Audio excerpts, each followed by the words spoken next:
Can you believe it's been 22 years since Get Rich or Die Tryin was released by 50 Cent?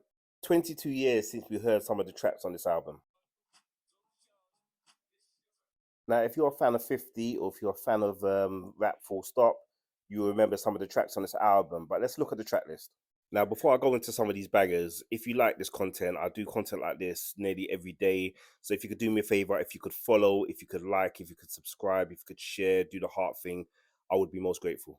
So Get Rich or Die Tryin. So my tracks. So I'll say my favorite track on this album is track number 7, Heat.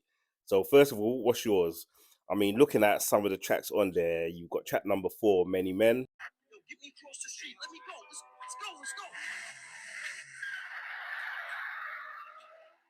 go. Other tracks on this album, you got Pimp, Back Down, and 21 Questions.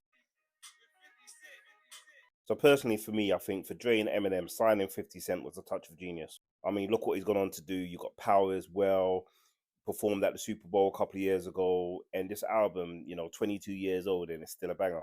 Obviously, with 50 comes Madness. Obviously, you got his beef with Ja Rule, which has been going on for a long time. I think Back Down is probably the diss track, I think, on the album. And then you had the film Get Rich or Die Tryin, which I didn't really like, if I'm perfectly honest. But this album came out on this day in 2003, Madness.